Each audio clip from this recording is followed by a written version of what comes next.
Professional Sunday. Hi everyone, welcome to the garage. Got a few jobs to do on the Rover before she gets put away for the winter. Amongst those being an oil change with 5 litres of Castrol's Finest 2050. I didn't do one last year, did one the year before, so it's high time an oil change happened. Also, I'm going to be putting back the original brake fluid reservoir, which I took out when I got the car. I replaced it with a new one, but the new one seems to be leaking from the bottom end and is leaking down the pipe onto the top of the brake master cylinder. So thankfully I held on to the original one. I'm going to give it a clean up and give it a bit of a rust converter treatment and a new coat of black paint and put that back in. I'm also going to be getting under the car and down and dirty with the prop shaft, which has developed some rather strange scraping noises. So we're going to see if that needs some lubrication. To help me do that is the grease gun. So we're going to lube that up. So as we can see here on my Rover 3 and 3.5 litre lubrication chart, this gives instructions to grease the propeller shaft, the sliding portion of the rear propeller shaft with Castrol LM grease. It also says that the universal joints don't need to be lubricated on later models because they have fully sealed journals.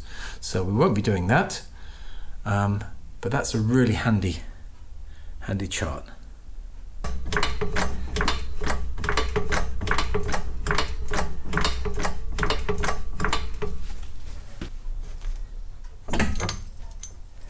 That's actually okay. So that's now resting on the axle stands. Yeah, good. So we're all safe to go.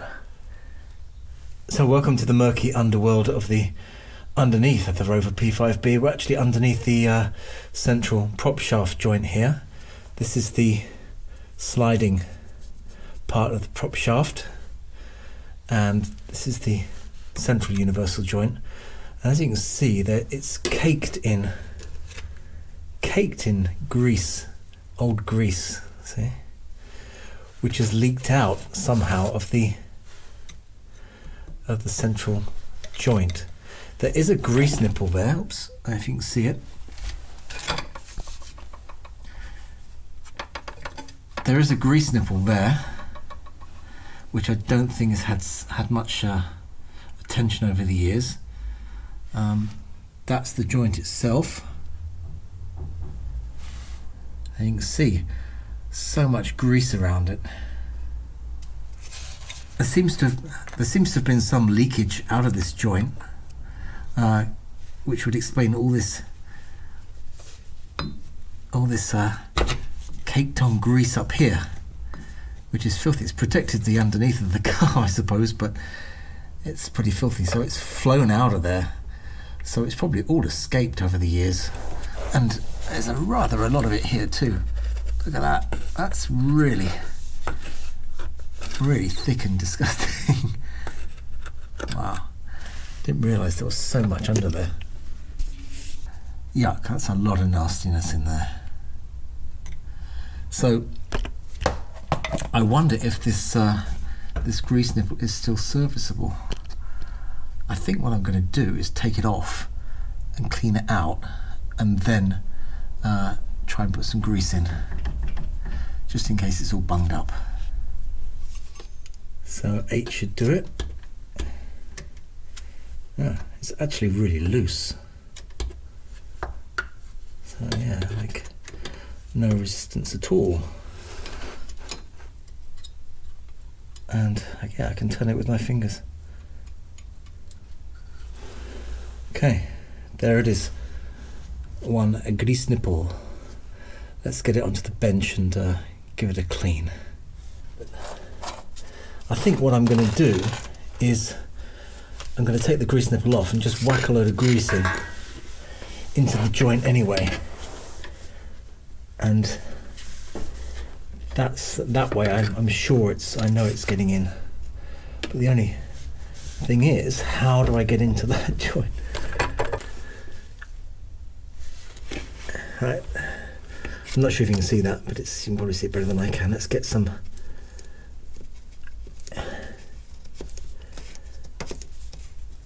Okay, grease is going in.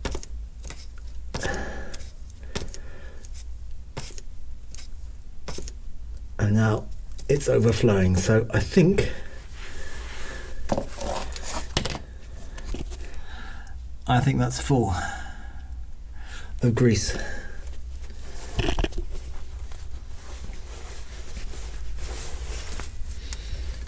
Let's wipe off the excess.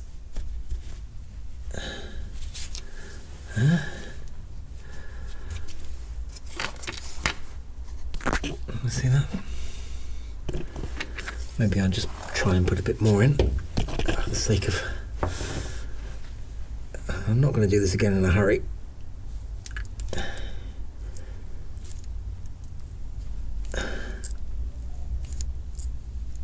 More's going in.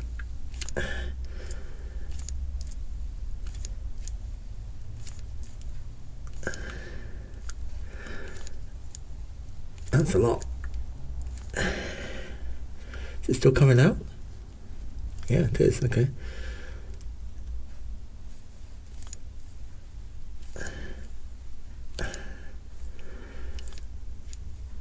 More's going in.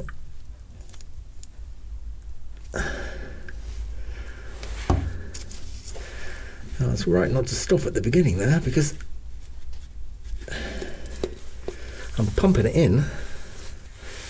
It's not coming out anywhere. I would expect to see it maybe come out of the joint here. And I haven't yet, so I'm going to keep banging it in. Let's wipe it away. I mean, judging by the amount of grease around there must have been quite a lot in it.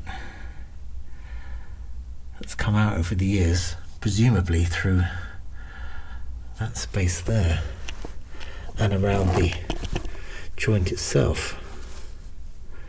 So I'll put a bit more in, keep going until I can do no more.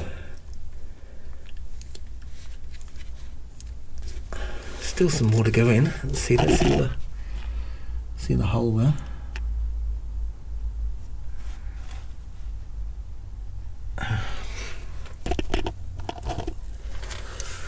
Let's keep giving it some more. I've got to give my hand a rest though. This is an extremely compromising position. Now it's starting to. Oh, okay.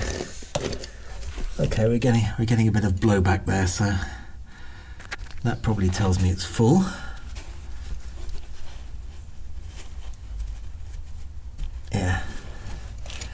Yeah, I can see the hole's full up there.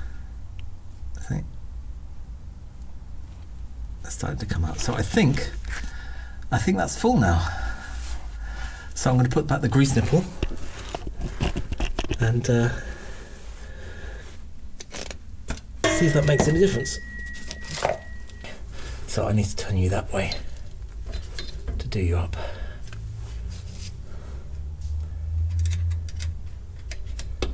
I mean, the grease nipple was very loose, which probably is the reason why the grease was everywhere. I don't know, but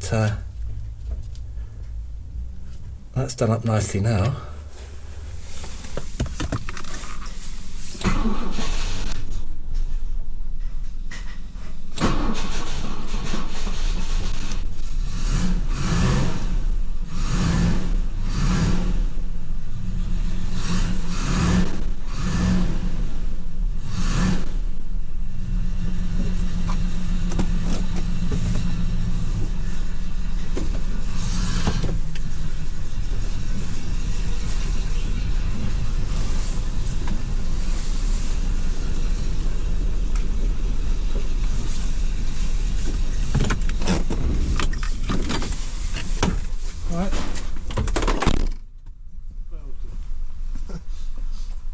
Come 5 liter.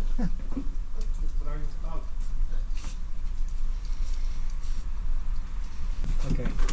Gosh. Okay.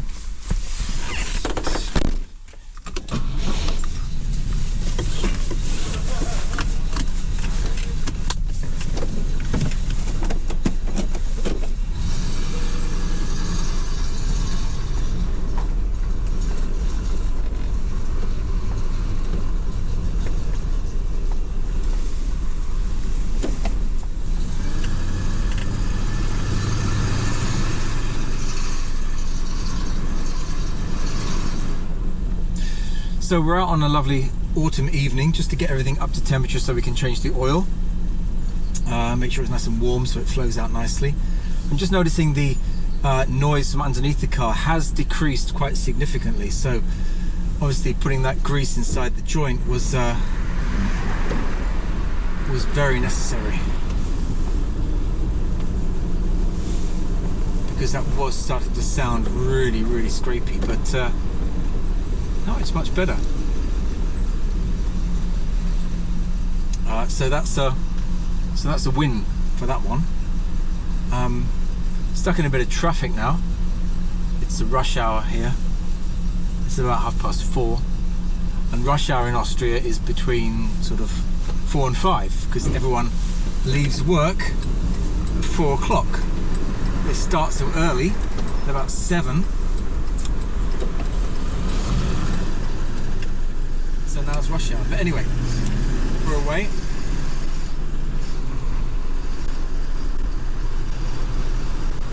And it's a lovely sunny evening. Whoa. Anyway, we're on our favourite little round, up and around the hill.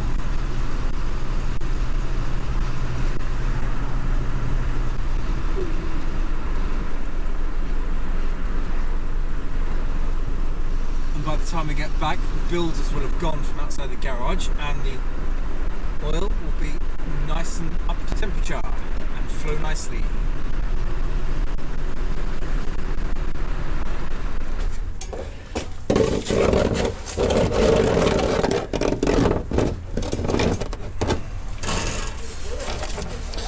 It's the bucket. What size is this? No, is that 21? It's 21. Okay, so bucket and everything ready. Fuel caps open. Let some air through.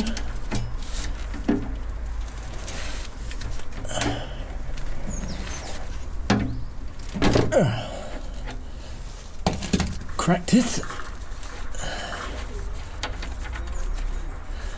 The washer out as well.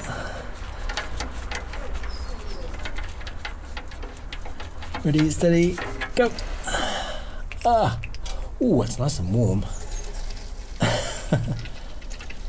Very pleasing sensation, but very dirty glove.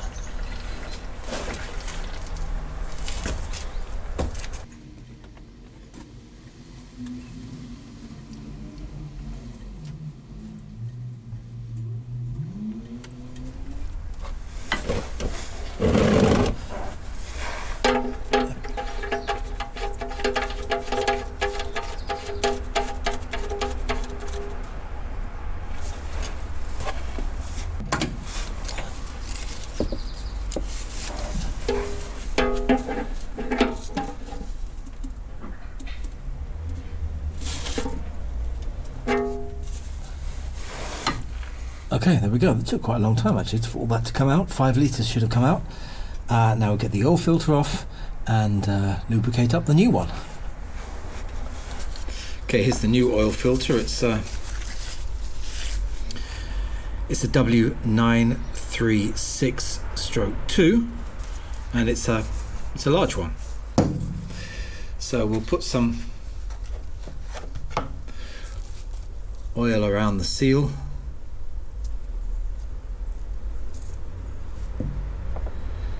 As you should, and get that in.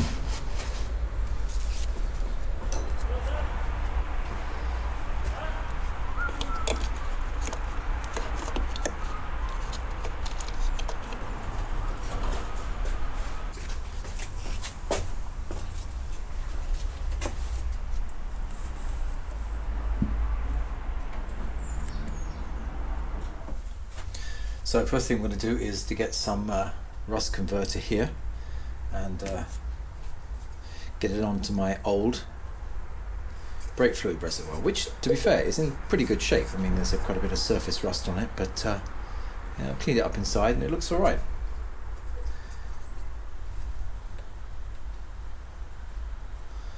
It's pretty evil smelling stuff, this. There it is.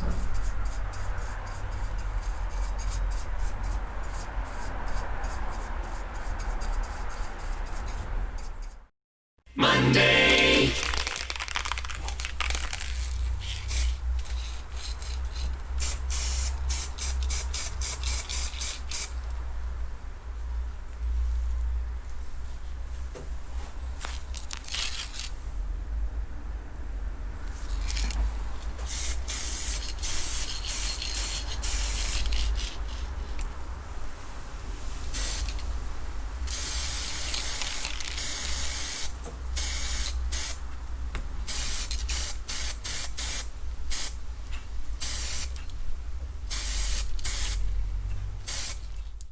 now is going to replace the brake fluid reservoir, which is actually a replacement anyway. I put this one in the car when I got the car and took the old one out. Turns out that the new one is rubbish, and the old one was still good. It was just a bit rusty, so I've given it a clean up and a spray with some black paint. This is so terrible it doesn't even screw up anymore. So that's pretty useless, and it's leaking down the bottom as I've showed you already. So first thing to do is take this out. It's going to be quite messy, I fear. It's a little operation.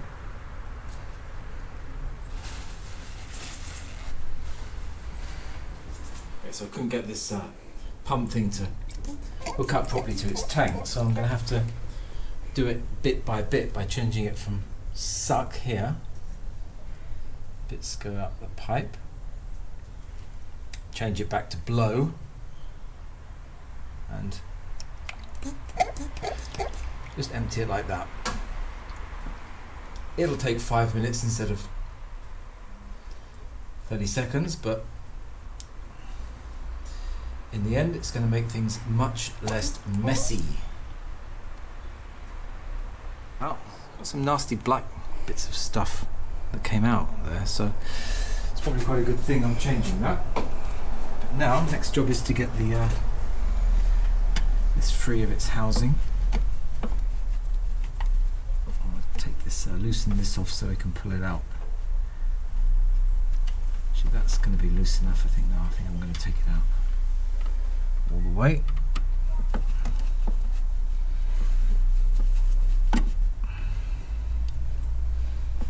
Be careful not to lose the nut. Bing.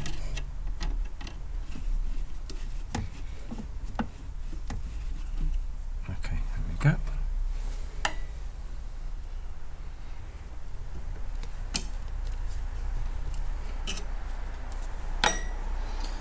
Right, so that's free. Now we just got to loosen the bottom. What I'm going to do actually is also I'm going to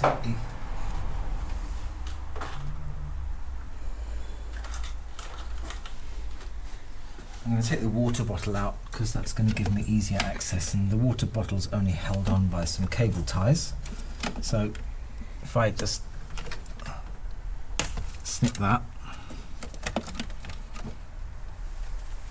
can take out the water bottle.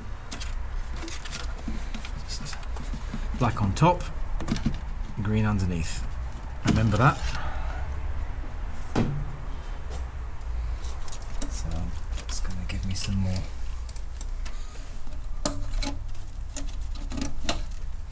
Right, replace those. It's easy enough. Now that gives me more chance under here to get the spanner in. We've got 15 underneath here.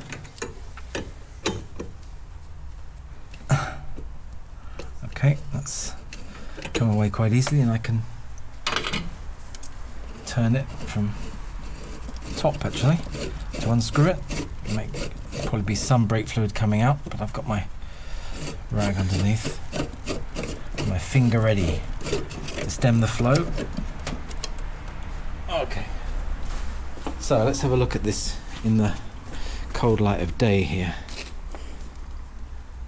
Yeah, see, I did try and put some plumber's tape underneath there to lock that thread up, but it still was leaking. Anyway,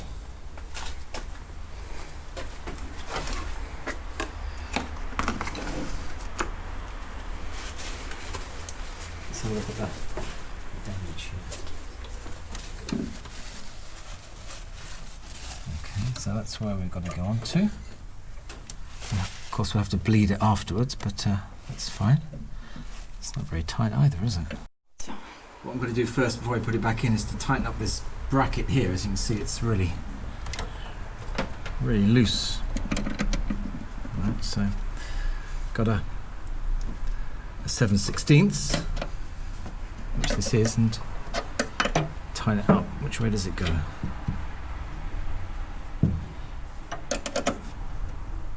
That way. once the reservoir's back in, I won't be able to tighten it. One more. Okay, so that's good and secure now. Let's get the reservoir back in.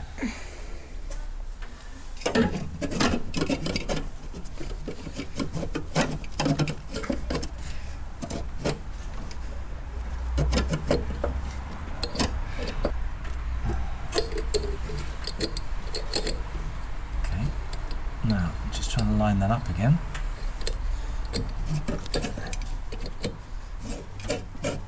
Being very careful not to cross the thread. That's okay, that's clicked. I can turn it that way, that's good. Just tighten it up with a spanner.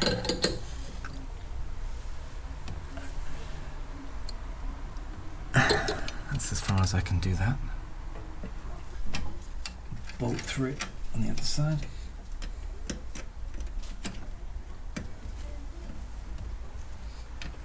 Unfortunately, I didn't take the opportunity to spray the holding band there. Never mind, that's a job for another day. Okay, I think that's pretty well in. Let's just tighten up the union at the bottom again.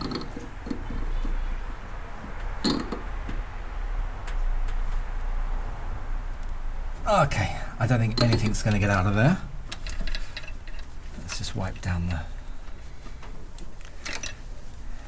This is where it was leaking down here. Yeah, see the fluid was dripping down from under here, down the pipe and onto the top of the master cylinder. As you can see, there's some rust and corrosion already started to happen because the brake fluid eating into the paint, or eating into the metal actually, because as we all know, brake fluid is truly evil stuff. So that's all clear now, and at least tomorrow I'll be able to see if there's anything going on. So now we've got to refill the system. Okay, brand new bottle of Dot 4 going in.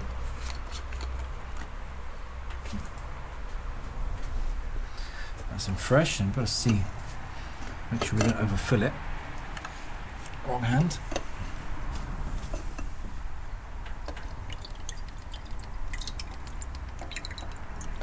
Let's just check nothing's coming out the bottom before we put more into it.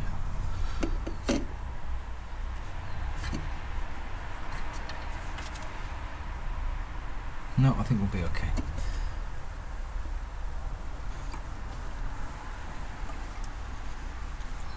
It's nice and clean inside there. Okay, don't want to overfill it too much because the plunger's got to come in at the top. And there might be okay.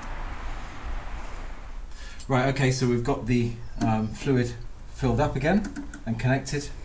The washer bottle's back in, and I can't feel any drippage coming out of the bottom of the reservoir, so that's good.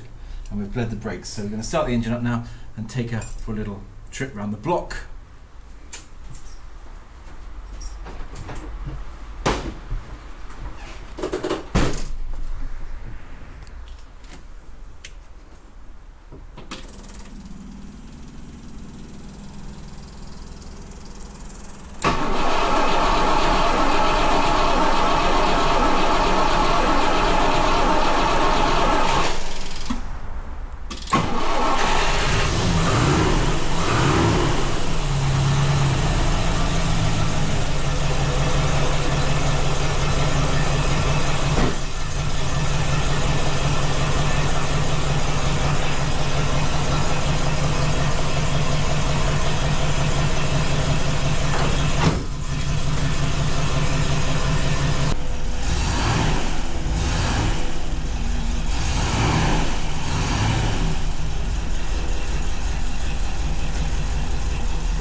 Right, so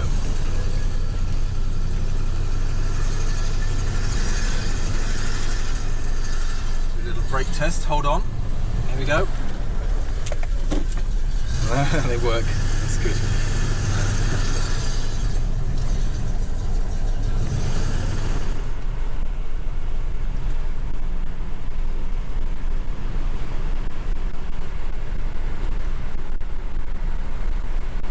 So we're just going to drive into the next village to fill up with petrol, because I don't know how many trips we've got left this autumn, and I want to leave the car in the garage with a full tank of petrol over the winter. And I don't think there's any big trips coming up between now and winter layup time, so now's a good time to fill up when it's nice and quiet on a Saturday afternoon. We get a nice full tank of OMV 5-star, 100 octane, to go with her new oil.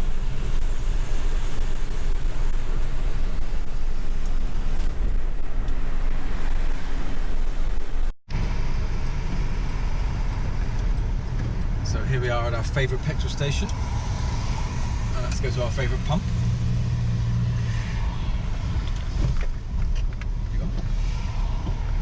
And we'll fill up with some lovely 100 octane 5-star.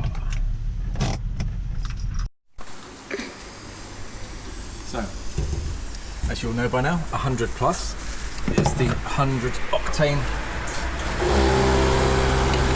fuel.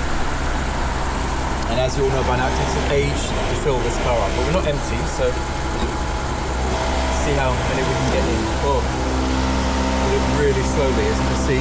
1 litre, 2 litres.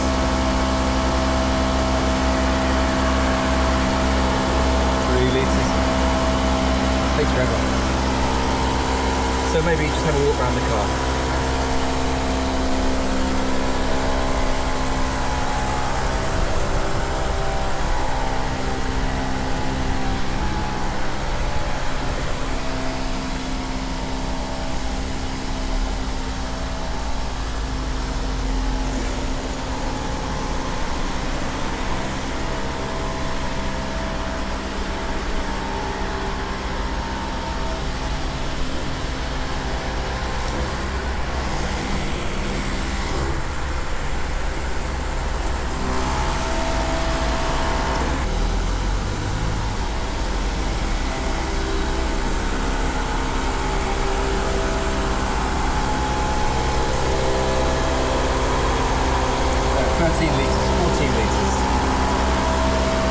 About 20.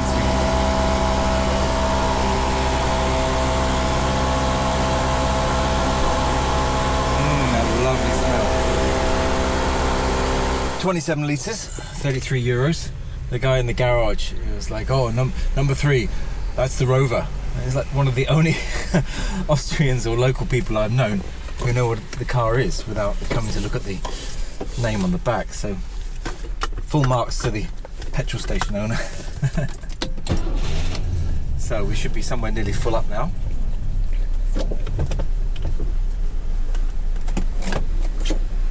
So wend our way homewards.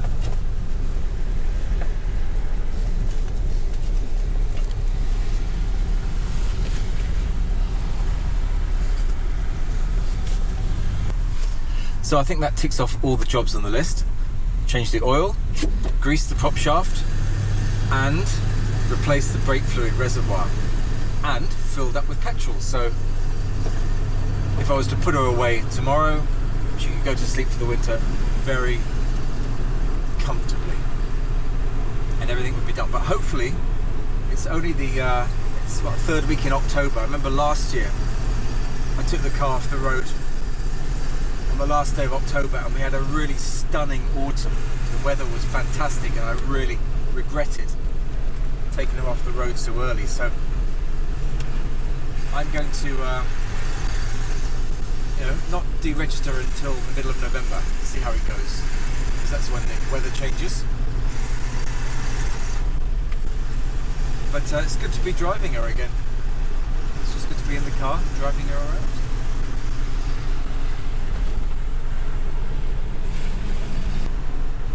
So thanks so much for watching. Sorry there's not been so many videos this year with the corona and everything. You know how it is. But there's a couple of trips that I made in the summer which I have to edit, so I'll be putting those up in the winter. But in the meantime, I'll say thanks for watching and bye for now.